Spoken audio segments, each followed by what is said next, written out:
Please don't kill me.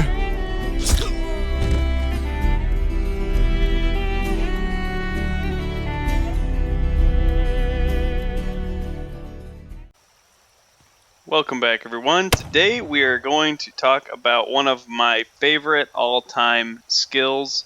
That's a passive skill, and it's called concentration. So this has probably been one of the more beneficial skills to my entire gameplay. At first I wasn't real convinced that it was something really cool, but the more that I used it, the better it got.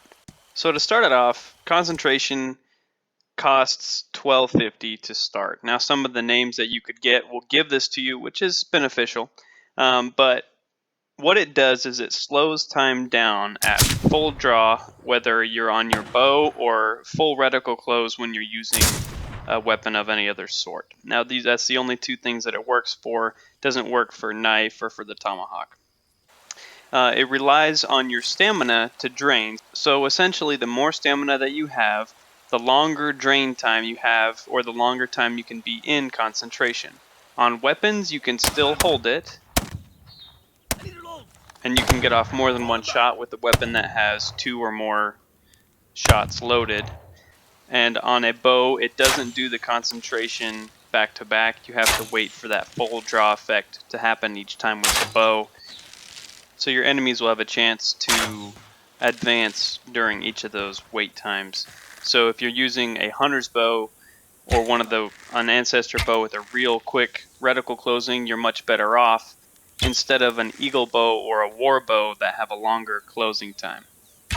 That will enable you to spend a longer time during each shot preparation in concentration mode, so you can get those headshots off really easy.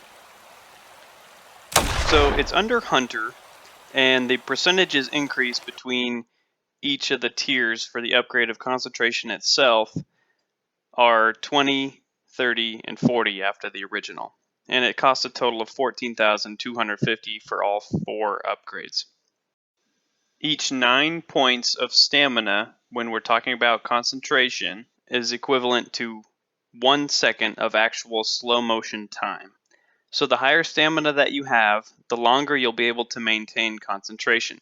So if you're like me and you start a new game again, you'll want to find a name that has a good base stamina that's going to give you that extra few seconds and also whatever other benefits you want. So let's take a look at Howling Coyote. It gives you a stamina bonus of 235. That alone is 26 seconds, but you have to remember that the base stamina is 45 on any character that has no upgrades at all. So 45 plus 235, we're looking at 280 total stamina, which by itself, with only the first tier, just the perk to be able to buy concentration, is going to be 31 seconds of slow motion time. That's pretty incredible straight out the gate. So you can get a lot of advantages right away using that.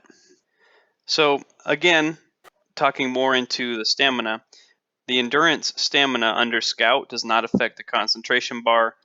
The base stamina is 45, and every character is going to be different, but all this next chart is going to be off the 45-second equivalent to a base character. The cheapest way to maximize your concentration is actually going to be getting the first 2 tiers of concentration, the first 2 tiers of stamina under Warrior, and the first 2 tiers of stamina regeneration.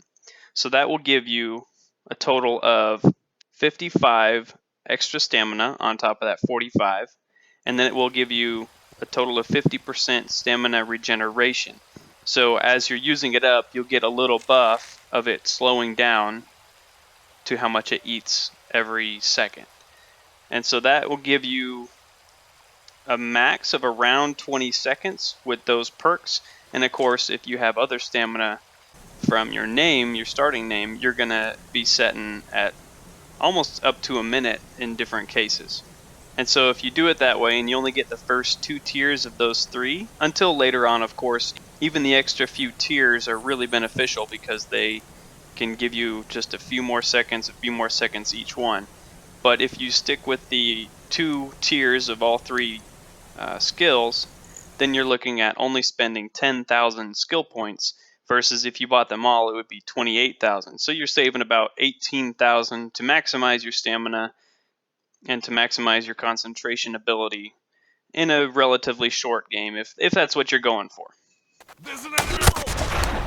So some of the coolest parts about stamina is you get these really cool kill shots and video shots of when you fire a weapon or your bow, and it's just a lot of fun to be able to see that happening. So if anything, it's worth getting just to have that option.